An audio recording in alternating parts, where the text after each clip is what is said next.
Se encuentren muy bien, de verdad. Miren, el día de hoy tenemos la práctica 5, prácticamente estamos en la mitad del ciclo.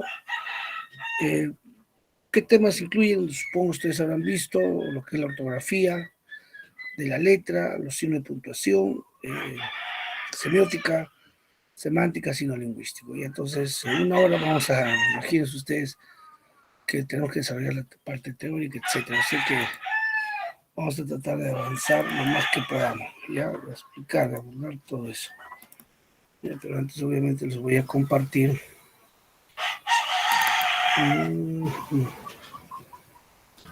fotografía y segunda puntuación.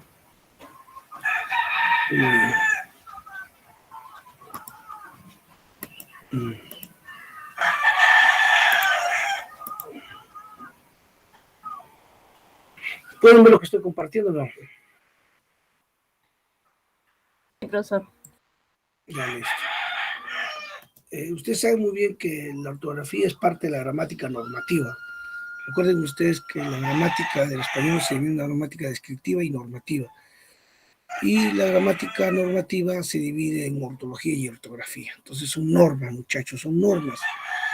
¿Ya? O sea, para poder escribir correctamente nosotros tenemos que sujetarnos a ciertas normas, ¿no? Así es. Vamos con el uso de la B. Dice, se escribe con B los verbos terminados en ver, vir y huir. O sea, todos los verbos que terminan en ver, vir y huir se escriben con B. Por ejemplo, deber, beber, percibir, prohibir, concebir, ¿no? Imbuir, retribuir, atribuir se escribe con B. Excepto ver, volver, precaver. Hervir, servir, vivir se escribe con V. ¿Ya? Pero todo lo que termina en ver, vir y huir se escribe con B. Excepto justamente lo que hemos comentado. También se escribe con B la conjugación de los verbos acabados en ar, ir, pero cuando está en pasado. Por ejemplo, de cantar, yo digo cantaba, cantábamos, soñar, soñaba, soñábamos, ir, iba, ibas, íbamos. ¿Ya? También se escribe con B después de M y L. Entonces, después de M y L se escribe con B. Por ejemplo, de M, ambición, cambiar, bombardear, ¿no? Ambiente, derrumbe. Después de L, alboroto, alborada. También se escribe con B las palabras, todas las palabras que terminan en bilbilidad, todas las palabras que terminan en bilbilidad se escriben con B, hábil, débil, contabilidad, habilidad, probabilidad, flexibilidad se escribe con B, excepto movilidad, civilidad y servilidad se escribe con V. También se escribe con B los adjetivos que terminan en mundo, todos los adjetivos que terminan en mundo se escriben con B. Por ejemplo, meditabundo, vagabundo, moribundo, nauseabundo se escribe con B. También se escribe con B las palabras que comienzan con los prefijos bi, bis, con S y con Z. Estos prefijos significa doble o dos veces. Por ejemplo, bicameral, bi, dos cámaras. Bípedo, bi, dos pies. Vidente se escribe con B y con V, ¿eh?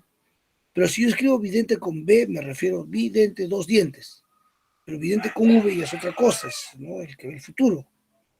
¿Ya? Entonces, ese prefijo significa doble o dos veces. El uso de la V. Se escribe con V después de la sílaba inicial ad. Por ejemplo, adverso, adverbio, advertencia. También se escribe con V, dice después de B, D, N y O. Después de B, cuando tú dices no, es obvio, ¿no? De D, advertir, de N, envoltura, invierno, convencer. Polvo, olvidar. También se escribe con V los adjetivos que terminan en aba, beabo, eva, ebebo, iba, ibo. ¿Ya? Tu mujer es muy brava, ama, suave, octavo. Mire, la palabra longeva, longevo se escribe con V, pero la palabra mancebo se escribe con B. No, longevo, senectud, vejez, mancebo, juventud. ¿Ya? Oye, tu vecina es vengativa, posesiva, abusiva y agresiva. En cambio, su esposo es atractivo, comprensivo. ¿Ya? También se escribe con V las palabras en los pasados indefinidos de los verbos andar, estar, tener. De andar, yo digo anduve, anduvo, anduviste. De estar, estuve, estuvo, estuviste, estuvimos, estuvieron.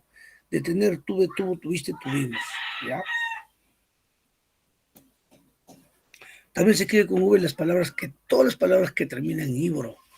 Todas las palabras que terminan en íboro, íbora se escribe con V. Por ejemplo, insectívoro, víboro, herbívoro, omnívoro, carnívoro, carnívora se escribe con V, excepto víbora. Y también se escribe con V las palabras que empiezan con vice, vivis, estos prefijos significan en vez de. Por ejemplo, en vez del rector está el vicerrector, en vez del presidente el vicepresidente, en vez del rey el virrey, en vez del conde el vizconde. El uso de la C. Se escribe con C las palabras que terminan, todas las palabras que terminan en unción se escribe con C, por ejemplo, función, disyunción, conjunción, asunción. También se escribe con C las palabras que terminan en Z. Esta letra Z cuando está en singular cambia por la C cuando está en plural. Por ejemplo, cruces, de cruz, cruces, luz, luces, paz, pases, veces, peces. Lo que te quiere decir esta norma es que siempre va a cambiar la Z por la C o viceversa. Siempre la Z por la C. ¿Ya? O viceversa. Pero ¿qué pasa si de repente la palabra se les complica a ustedes? O una pregunta te dice, ¿sabes qué? Llenen los espacios en blanco con las letras S, C, Z. Y te ponen, por ejemplo, la palabra conduzco, amanezco. Yo les pregunto, ¿amanezco se escribe con S o con Z? Amanezco. Cuando tú tengas dudas acerca de una palabra, ¿tú qué debes hacer? Yo te sugiero que conviertas esa palabra en un infinitivo. Y los infinitivos son todas las palabras que terminen ar, er, ir. Entonces, ¿cuál es el infinitivo de amanezco? El infinitivo de amanezco es amanecer. ¿Ya? Y amanecer, ¿con qué se escribe? Con C. O sea, si amanecer se escribe con C, yo recuerdo la norma. Siempre cambia la C por la Z o viceversa. Si amanecer se escribe con C, amanezco se escribe con Z. Conduzco viene de conducir C. Por lo tanto, conduzco se escribe con Z. ¿Ya? Así es. Siempre cambia la Z por la C. La S, más bien, siempre va a ser S. La que cambia es la Z por la C. ¿Ya? También se escribe con C las palabras terminadas en ansia y encia. Por ejemplo, fragancia, ganancia, infancia, decencia.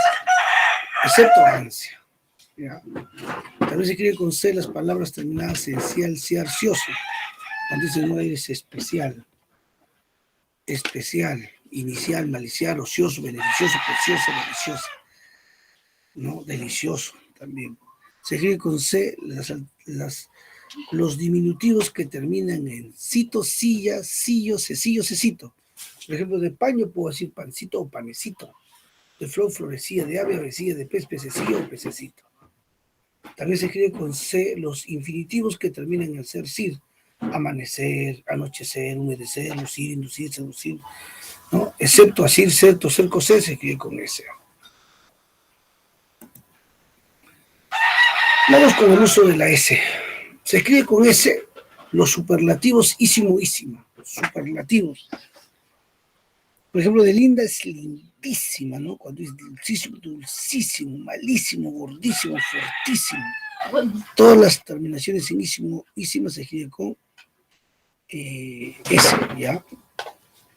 Se escribe con S las palabras o adjetivos que terminan en ososa. Todas las palabras que terminan en ososa. Por ejemplo, hermosa, hermoso, amorosa, amoroso, deliciosa, delicioso, chistoso, afanoso, baboso. ¿Ya? También se escribe con S los gentilicios terminados en S.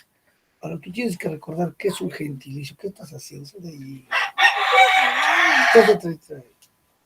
Retírate ahora.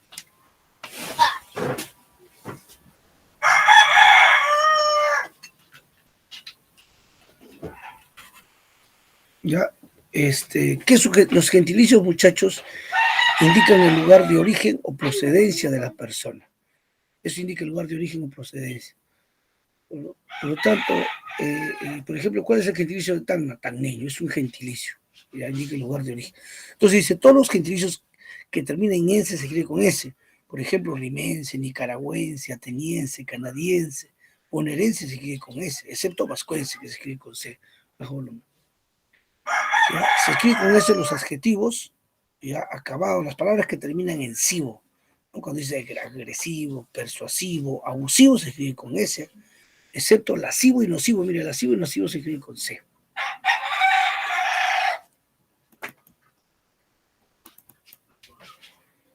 También se escribe con S las palabras que terminan en sorcible. Estas tendrán la forma final ción.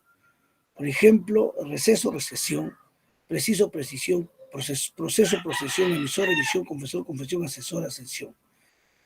Pero no solamente las palabras que terminan en sorcible, sino también las palabras que terminan en dir, tir, estas también tendrán la forma final ción con S. Por ejemplo, de persuadir, persuasión, dividir, división, invadir, invasión, divertir, diversión, permitir, permisión, convertir, conversión. ¿Ya? Y también las terminaciones ésimo, ésimo y los numerales, por ejemplo, vigésimo, trigésimo, septodécimo y sus derivados. El uso de la Z. Los sustantivos que dan idea de exageración o golpe terminarán en aso, asa. Por ejemplo, de mujer, mujeraza. No es una mujer alta, una mujeraza, ¿no? Es un carrazo, mire ese golazo. Mire, un perro grande es un perrazo, mire esa manazo, ¿verdad? Entonces las ideas que dan idea, o sea, los sustantivos que dan idea de exageración, obviamente van a terminar en aso, asa, obviamente con Z. Las palabras que terminen en asgo, todas las palabras que terminen en asgo se escriben con Z, por ejemplo, noviazgo, compadrazgo, mecenazgo, petonazgo, excepto rasgo, pelasgo, trasgo. De aquí te puede surgir una pregunta. Y si te preguntan por qué las palabras rasgo, pelasgo y trasgo se escriben con S, ¿sabes por qué se escribe con S? Porque simplemente no son palabras derivadas. Noviazgo es una palabra derivada, porque deriva de la palabra novio, derivada, ¿sí o no? Así es, en cambio, rasgo, pelasgo, trasgo se escribe con S porque no son palabras derivadas. Los adjetivos que terminen O y E tendrán la forma final es esa, por ejemplo, redondo, redondez, ácido, acidez, escaso, escasez, viejo, vejez, triste, tristeza, bajo, bajeza. Todas las palabras que terminen en ansa se escriben con Z, enseñanza, esperanza, alianza, bonanza, excepto mansa. Los despectivos, la palabra despectivo, muchacho, viene de desprecio, ojo. Entonces, los despectivos terminados en suelo, suela se escriben con Z. Por ejemplo, jovenzuelo, mujerzuela, ladronzuelo, ¿no? Se escriben con S las palabras que terminan en isco, usco, usca, que indican color. Por ejemplo, pellizco, negruzco, blancuzco se escribe con Z. Pero la palabra, excepto las palabras verduzco y partusco, se escribe con S. Se escribe con Z las palabras que terminan en iso, isa. Todas las palabras que terminan en iso, isa se escriben con Z. Por ejemplo, cobrizo, advenedizo, enfermiza, caballeriza, mellizo, melliza, rojizo. Pero excepto poetisa, sacerdotisa, ustedes saben que se escribe con S. Se escribe con G las palabras que empiezan con gen, por ejemplo, geometría, geólogo, gentil, generoso. Se escribe con G los verbos terminados en ger, gir, gerar. Todo lo que termina en ger, gir, gerar se escribe con G. Por ejemplo, recoger, coger, proteger, escoger, dirigir, elegir, corregir. Todo lo que termina en ger, gir se escribe con G, excepto tejer, crujir y crujir. Pero todo lo demás se escribe con G. ¿Ya? Se escribe con G los verbos terminados en giar, plagiar, contagiar, elogiar, elogian. Se escribe con G las palabras terminadas en gia y sus derivados. Por una energía, dirigía, teología, biología. Excepto lejía, tejía, erigía, bujía, crujía, apoplejía, se escribe con J. Se escribe con J los vocablos o las palabras que terminan en gero, aje, jero, jería. Por ejemplo, vasallaje, reportaje, mensajero, relojero, conejera. Excepto agente, agenda, ligero, belígero, flamígero. Y se escribe con J los que intervienen los sonidos jajoju, jajoju. Por ejemplo, reja, flojo, refleja, jugosa. Se escribe con J los verbos terminados en giar, por ejemplo, cogiar, homenajear, lisonjear. Se escribe con J, dice los verbos cuyo infinitivo termina en ger, gir, pero dice cambia la G por la J cuando va delante de la A o delante de la O. Por ejemplo, la palabra recoger. Todo lo que termina en ger, gir se escribe con G, sabemos eso, excepto tejer, crujir y ungir. Entonces la palabra recoger, pues yo digo recojo J, recoja J, recojo J, yo recogí G, recogió G, recoge G. Solamente cambia la G por la J cuando va delante de la A o de la O. La palabra dirigir se escribe con G. Pues digo dirijo J, dirige J. Pues digo dirigí G, dirigió G, dirige G. La palabra elegir con qué se escribe, con G. Pues digo elijo J, elija J. Elegí G, eligió G, elige G. ¿Ya?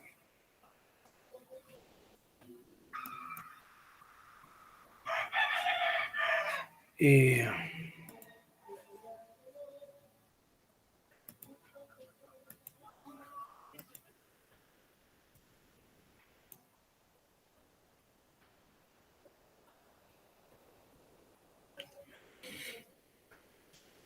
Ya, se puede ver, ¿no?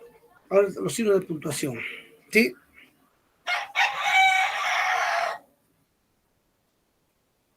Sí, Sí se profesor. ve, profe.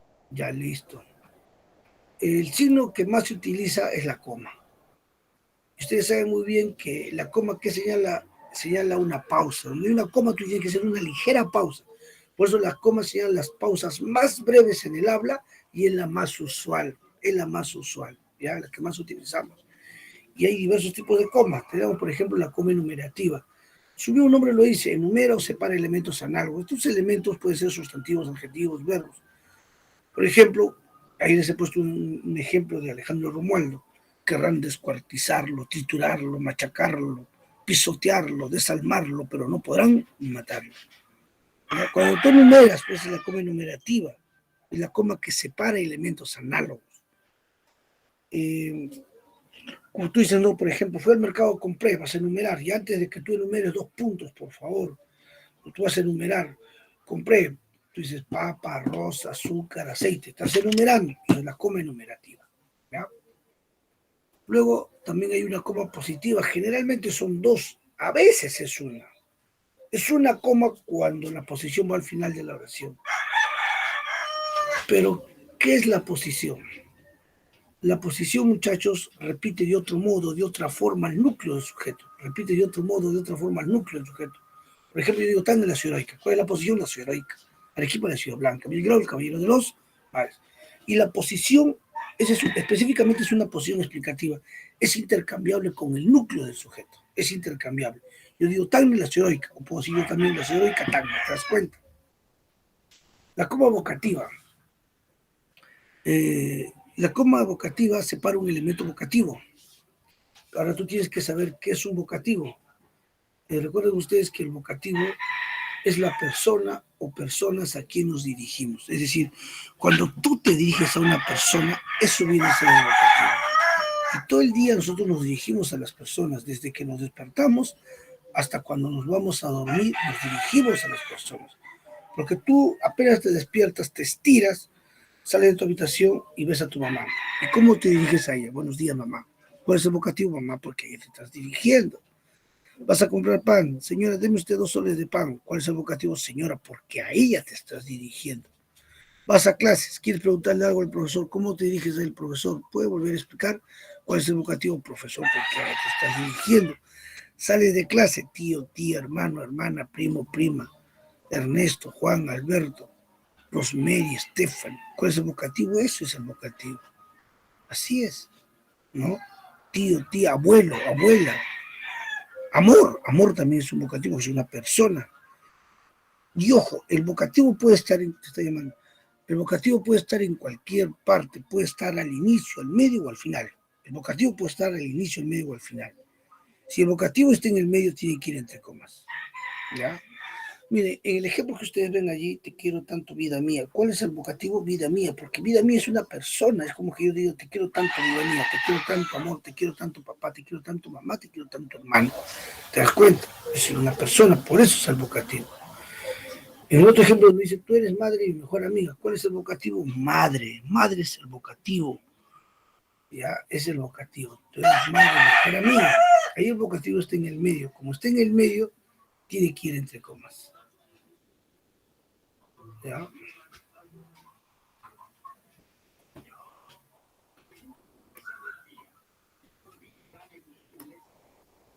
La coma conjuntiva es la que se coloca antes de las conjunciones,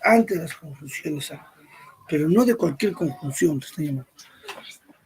Antes de las conjunciones adversativas y consecutivas.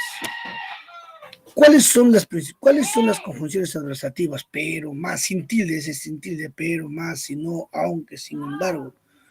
También las conjunciones consecutivas. ¿Cuáles son las principales conjunciones consecutivas? Obligativas, luego, entonces, así que, pues, por ende, por lo tanto. ¿Ya? Por ejemplo, María es flaquita aunque come bastante. ¿Cuál es la conjunción? Aunque es una conjunción adversativa antes su coma. Ahí te puedo ahí, antes de eso hay una coma.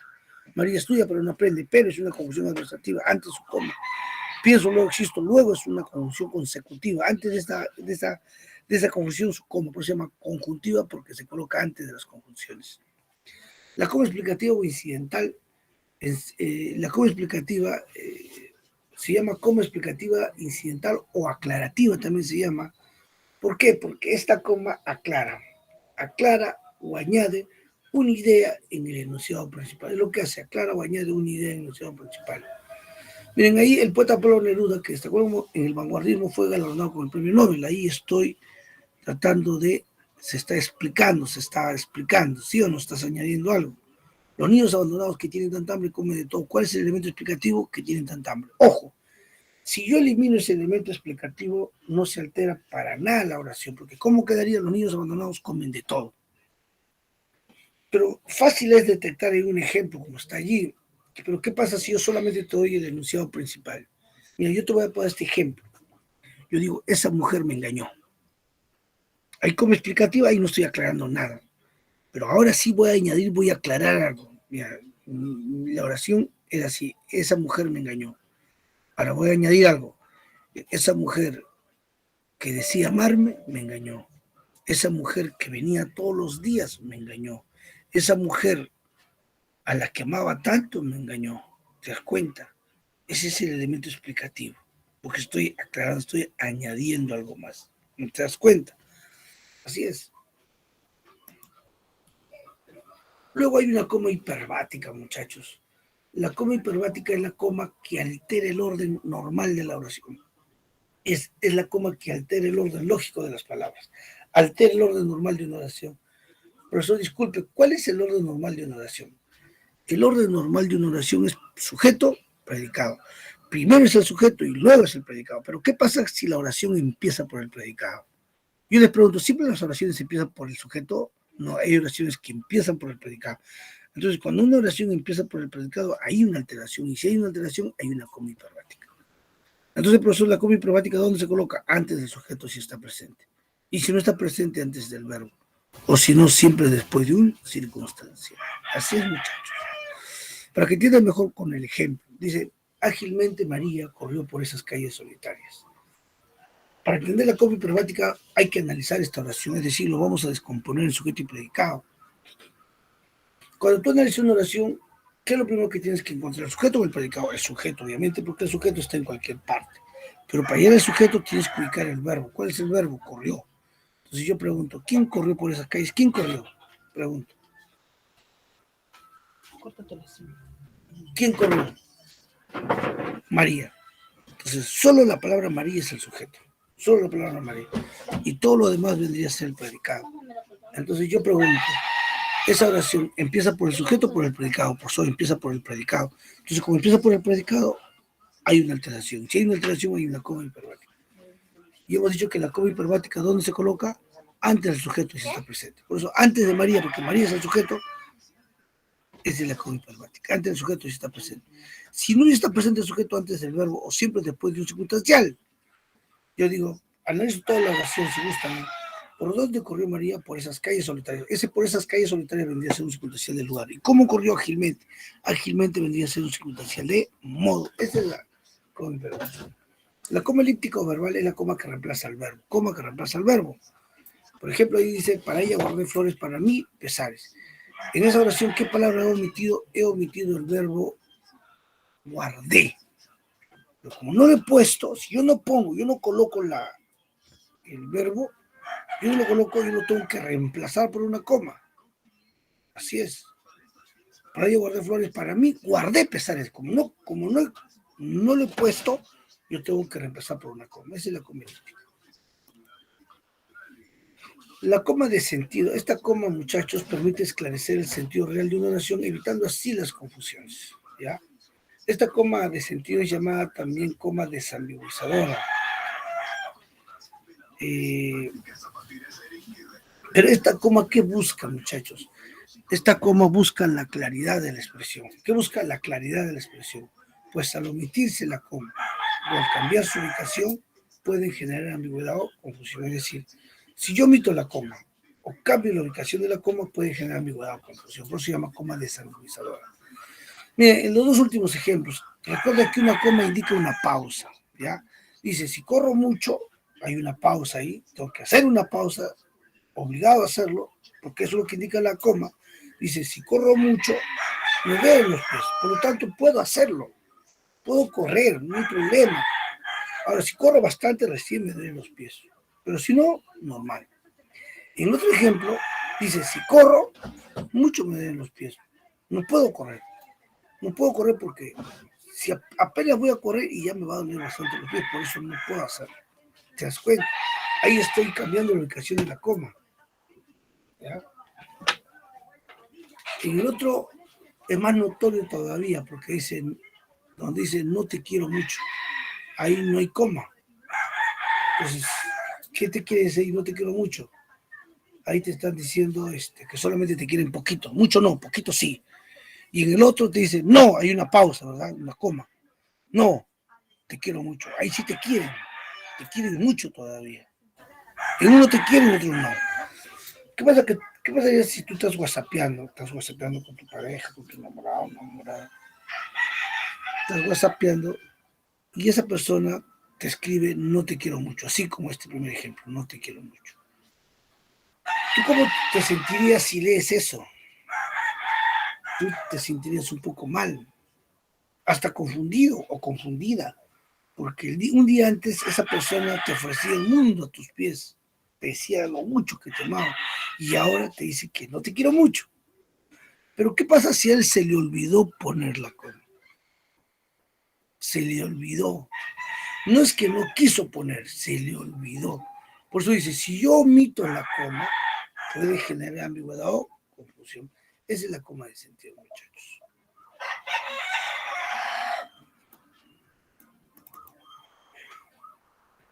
Luego también tenemos la coma entonatoria o entonativa. La coma entonatoria se usa para marcar las pausas de los refranes.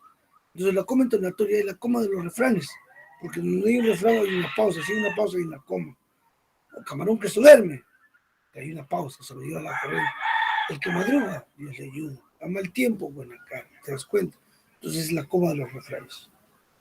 Bueno, después los apellidos, está bien la coma para separar el lugar, ¿no?, de la fecha en una carta.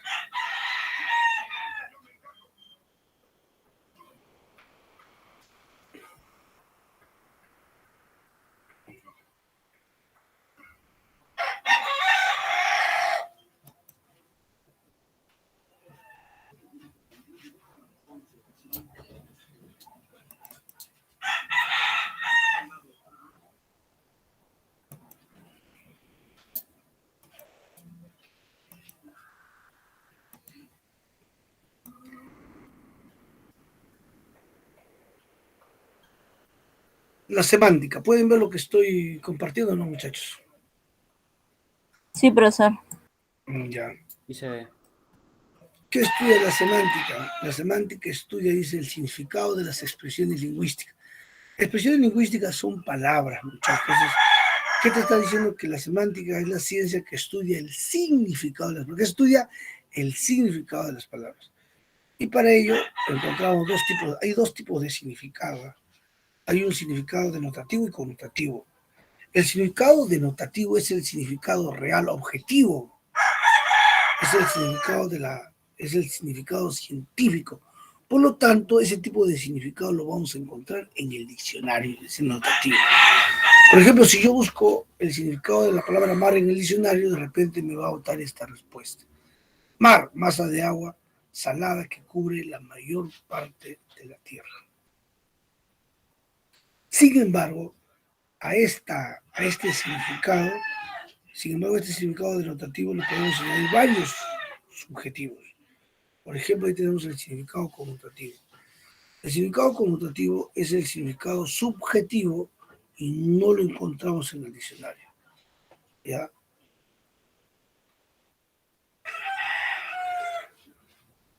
Por ejemplo, la palabra mar para un veraneante, para una persona común y corriente, mar, ¿qué significa para ese tipo de persona? Para un veraneante, mar significa vacaciones, paz, ¿no?, relajo, para un veraneante, ¿sí o no? Pero para una persona que vive y trabaja en el mar, es decir, para un marinero o un pescador, mar, ¿qué significa? Trabajo, mar, trabajo, lejos de la familia, tristeza. ¿Por qué? Porque hay a veces los pescadores a veces se instalan en el mar varios días, varias semanas están ahí. no salen, se quedan ahí. Entonces, eso significa para ellos. Ese es el significado conmutativo. ¿Ya?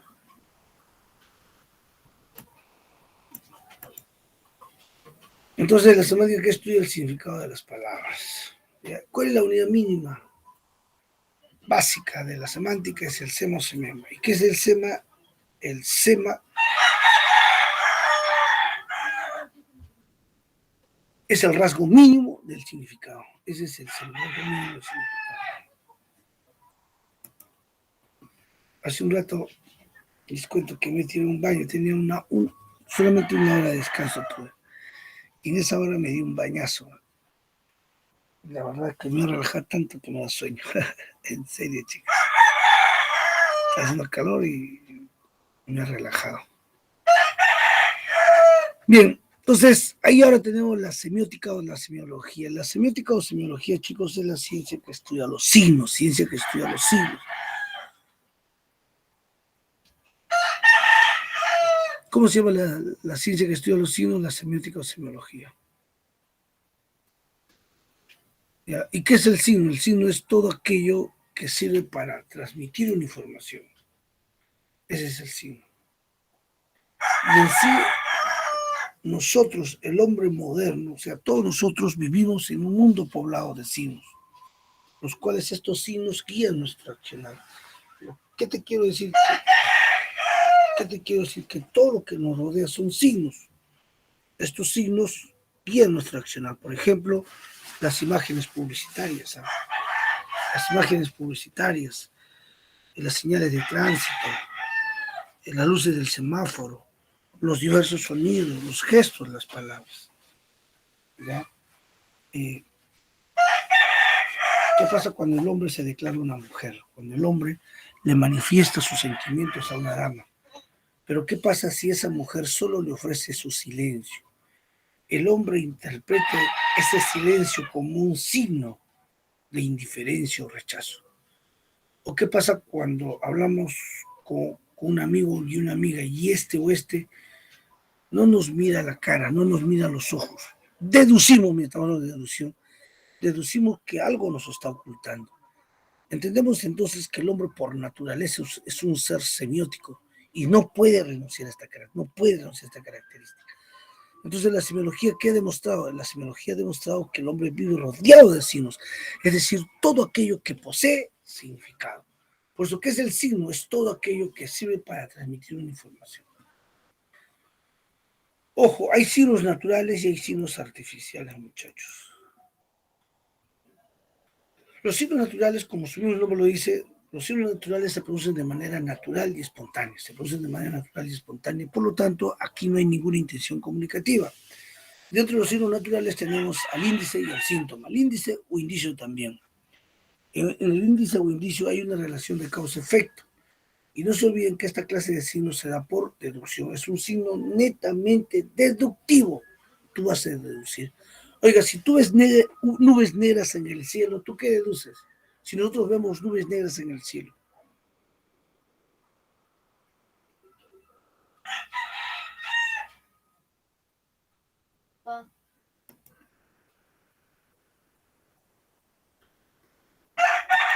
Si tú ves nubes negras, obviamente vas a deducir que va a llover. El humo, obviamente, que deduces que se está quemando esa casa, ¿no? Si tú al cruzar una pista te das cuenta que hay bastantes vidrios rotos en medio de la pista, ¿tú qué deduces? Que ha habido un choque, un accidente. Entonces es un signo netamente deductivo. Ese es el índice o indicio. En el síntoma aquí relacionan una manifestación externa con algo interno.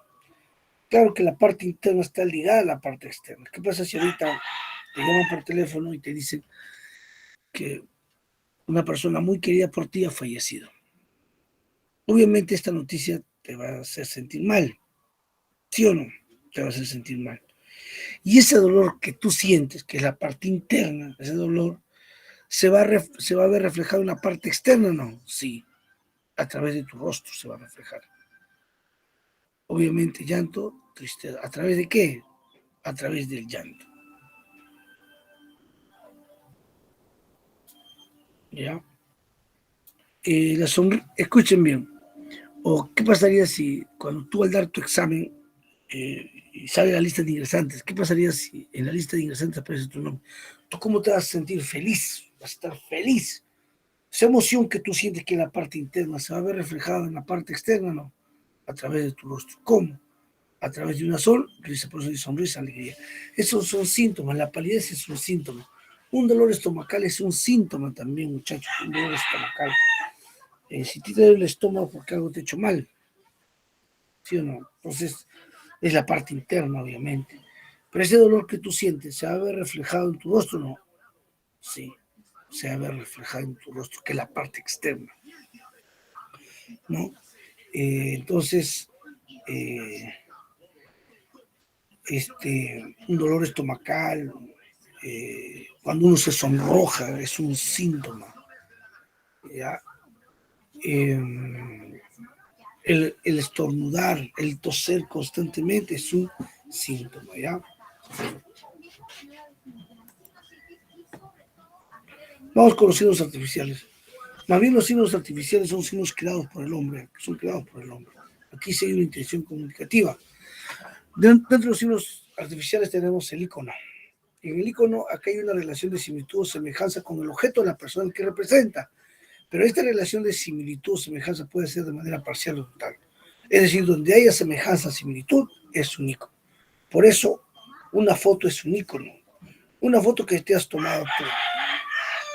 ¿Hay una relación de similitud contigo? No, sí. Esa relación de similitud es de manera total, porque es exacto a ti. Así esa foto haya sido tomada hace varios años atrás.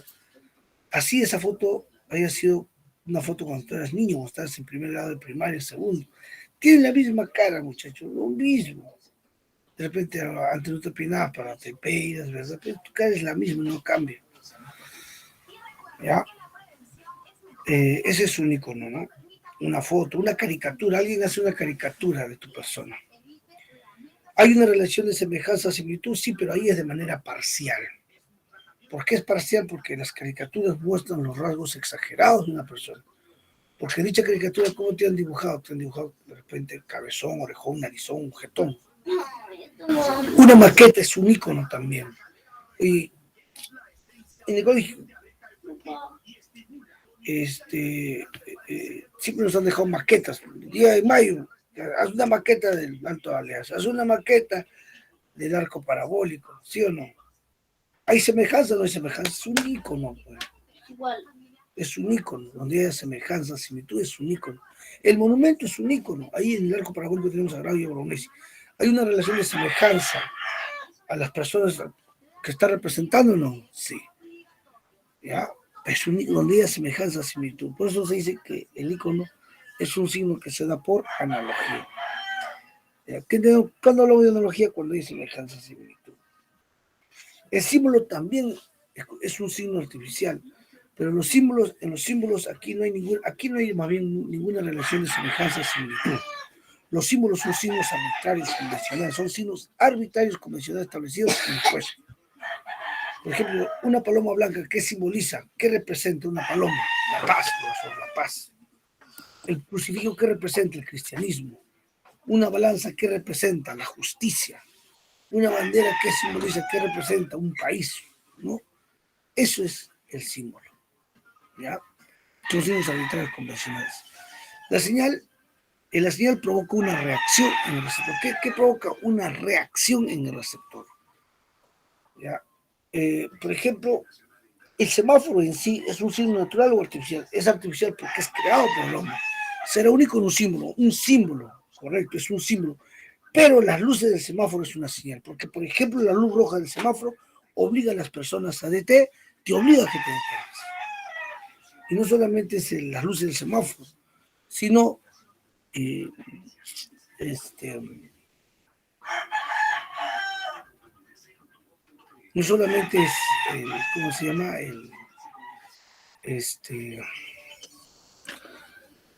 No solamente es la luz del semáforo, también puede ser las luces direccionales,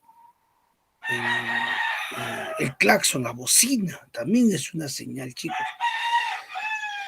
Si tú de repente estás manejando, vamos a suponer que estás manejando un auto o una moto. Estás a una buena distancia, estás a 150 metros de esa persona, y una persona cruza una pista, pero con su santa paciencia, como hay algunas personas que lo hacen. Y todavía cruzan todos distraídos, hablando por celular. ¿Tú qué haces para que esa persona reaccione? Tócase la bocina, el claxon. Es una señal. Por eso se provoca una reacción en el receptor. Signo lingüístico cuando se emplea el lenguaje articulado. Así es, muchachos. Por eso, una palabra, una frase, una oración son signos lingüísticos. ¿Ya? Vamos a la práctica.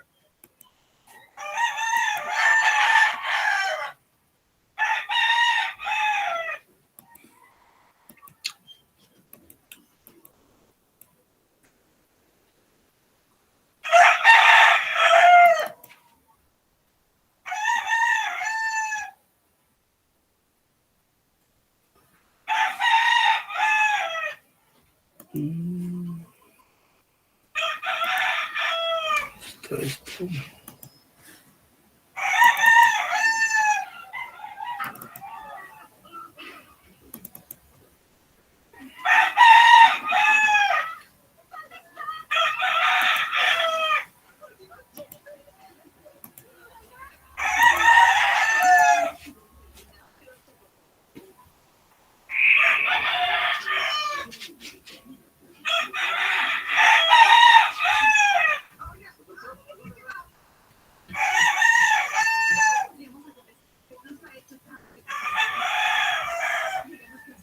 ¿Pueden ver lo que estoy compartiendo, chicos, o no? Sí, profesor.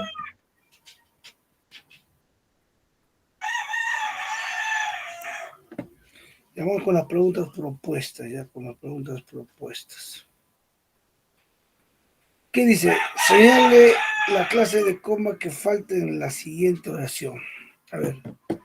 Te extraño tanto, Carlita. Carlita es un vocativo, ¿verdad? Como vocativa. Aquiles, el de los pies ligeros, esta es una posesión, como positiva. El policía, quien arriesgó su vida, esta es una como explicativa. En aquella época tenía muchos, esa es una como hiperbática. Y la única que queda, se formó muchísimo. Esto dice, sin embargo, esta es una conjunción adversativa, pues coma. La única por descarte es esto, ¿eh? Aunque cómo se escribe sin embargo, punto y coma y pues coma, pero ya es una conclusión. 2. Elige la opción con grafías que completan correctamente el siguiente enunciado. Ya. Es tu deber con B, es tu deber ser benevolente, B y V, con los ambivalentes, B y V, y ambivalentes y volubles, VB. Por eso la respuesta ahí es La B. la B de bebé, ¿no? B de bebé.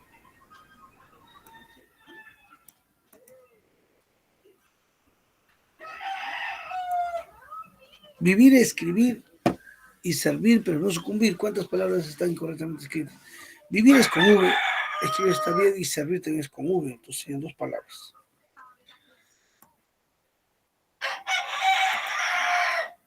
Es el signo que indica una interrupción. Este es un clásico de preguntas. ¿Qué signo indica una interrupción? Los puntos suspensivos.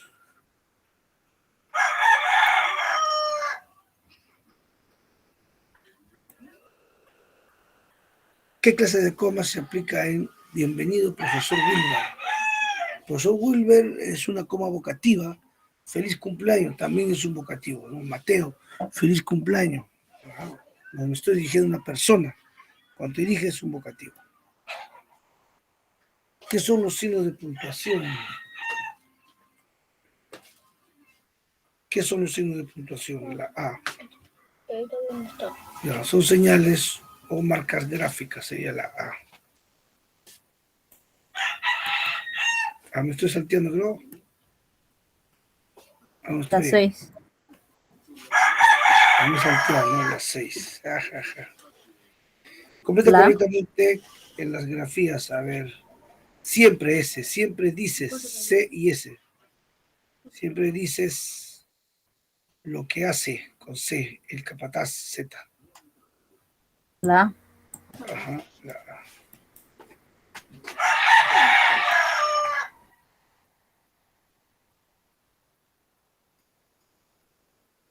Ocho, se emplea para separar los distintos enunciados que forman un párrafo. La C. Claro, punto seguido. Correcto.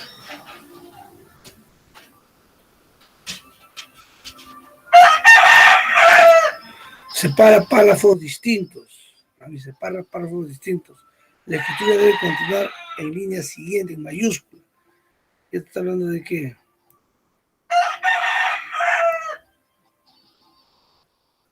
La A. Así es.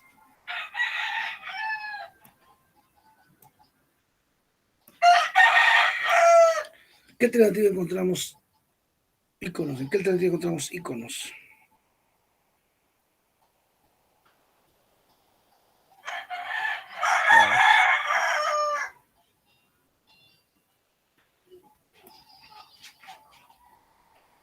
Cuando 10 no.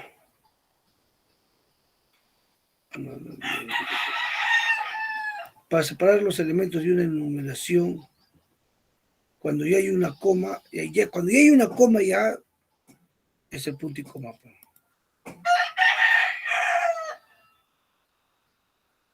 Icono es un retrato, una escultura es un icono. Mujer, woman, constituye un ejemplo de la arbitrariedad. Arbitrariedad.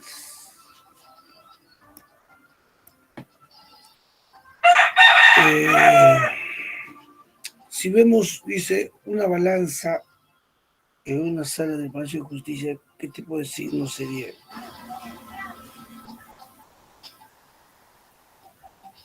Símbolo. ¿Símbolo? Claro, es un símbolo. ¿No?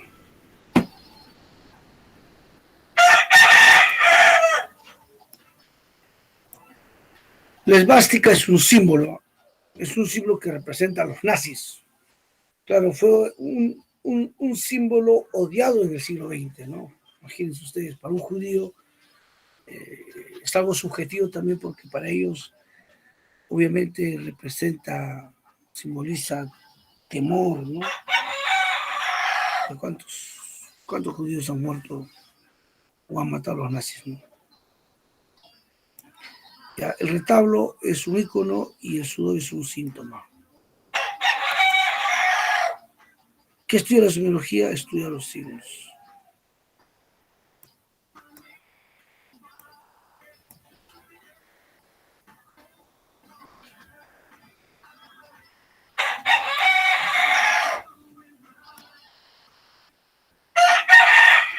Es la imagen acústica.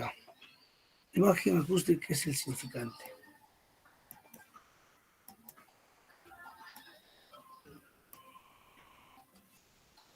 Diacrónicamente, el signo lingüístico diacrónicamente se caracteriza por ser mutable.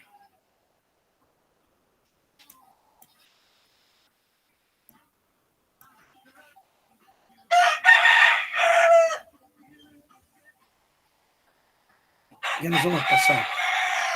¿Le doy las claves o les van a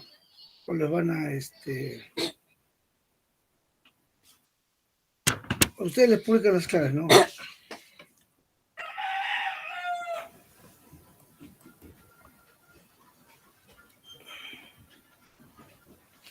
Podemos avanzar, profesor. Ya, yo tengo ya. Empecé, 18, ¿cuántas palabras están incorrectamente escritas? Empecé con C, toser es con S, ¿no? Van dos, insecticides con C. También ahí vi, ¿cuántos van hasta ahí? 1, 2, 3, no, 3. Florecer hortensia es una flor, florecer una planta. S es un S. Y yo business con Z. 5 palabras. 5 palabras. En el siguiente enunciado me he comido un racimo. Racimo con C, obviamente. De uvas, pues con S, ¿no? Sería la D entonces. La D. En la oración mi primo estudia derecho. En la oración mi primo estudia derecho, en cambio mi prima arquitectura. ¿Qué sería ahí? Fácil. ¿Cómo debería decir? Mi primo estudia derecho, en cambio mi prima estudia arquitectura. Acá estoy omitiendo al verbo. Si yo lo omito, lo tengo que reemplazar por una coma. Esa coma es no elíptica. Se llama coma elíptico verbal porque reemplaza el verbo, pues se llama verbal también. ¿Qué tipo de coma se utiliza para encerrar o separar la significación, ampliación o contenido de un nombre? La ¿La positiva. conjuntiva? Ajá, apositiva, apositiva. Ah, ok. Visité la biblioteca, anoté, dice, visité la biblioteca, anoté la bibliografía, seleccioné la información y revisé varias veces antes de escribir este ensayo. ¿Qué te pide acá? A ver, ¿qué te pide? ¿Cuántas comas se han omitido? ¿Cuántas comas se han omitido ahí? A ver. ¿Cuántas comas para ustedes? Dos. Dos, ¿no?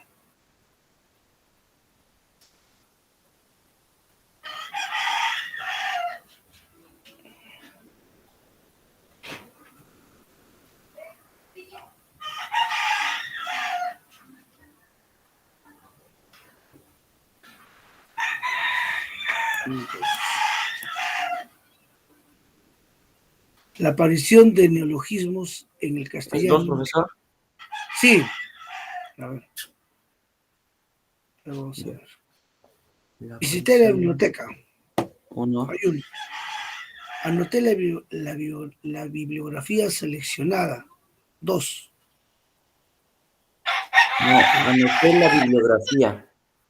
Ahí es una coma. Hay una coma, ¿no? Sí. Visité la biblioteca, anoté la bibliografía, serían dos. Seleccioné la información y revisé y varias veces. revisé varias veces. Hay dos nomás por eso, uno y dos. Correcto. Los dos nomás sería. Vamos a poner dos. La aparición de neologismos en el castellano, ¿qué características se sustenta? La aparición de nuevas palabras. Obviamente ahí estoy hablando de qué? De la mutabilidad. Cuando hablamos de mutabilidad, hablamos de diacronía. Tenemos que hablar del término de diacronía. ¿Y qué significa diacronía a través del tiempo? O sea, a través del tiempo nuestra lengua cambia y aparecen nuevas palabras. Cambia. Antes decía, por ejemplo, pater, ahora se dice padre. Antes decía filio, ahora se dice hijo. Nuestra lengua cambia, pero a través del tiempo. ¿Ya? Entonces, diacrónicamente el signo es mutable. Pero si te preguntan sincrónicamente, ¿qué significa sincronía? Sincronía significa sin, lo mismo. Cronía viene de Cronos. ¿Quién es Cronos? Dios del tiempo. Entonces, ¿qué significa sincronía? Sin tiempo. ¿Qué significa sin tiempo? En el tiempo real, en estos momentos. Entonces, por eso decimos, sincrónicamente nuestra lengua es inmutable, no va a cambiar, no cambia. Pero diacrónicamente nuestra lengua cambia, pero a través del tiempo. Que diacronía, el término diacronía viene de día significa a través de cronía, tiempo. Entonces, ¿qué significa diacronía? A través del tiempo. Y a través del tiempo nuestra lengua ha cambiado. ¿Acaso el castellano que se habla en el siglo XVI, XVII, XVIII, XIX es el mismo castellano que se habla actualmente? No ha cambiado, pero a través del tiempo. ¿Ya? Dice, el signo lingüístico dice, puede cambiar o variar atendiendo al tiempo. ¿Sí o no? Atendiendo al tiempo. Según Saussure se refiere a qué? Diacronía. Diacronía, pues, ¿no? Ya. Muy bien. Ya, chicos, lo demás hacen ustedes. Además, silencio. Aquí nos quedamos, muchachos. Ya. Cuídense mucho. Que Dios me los bendiga. Ya. Hasta luego, chicos. Cuídense bastante, ¿ya? Hasta luego.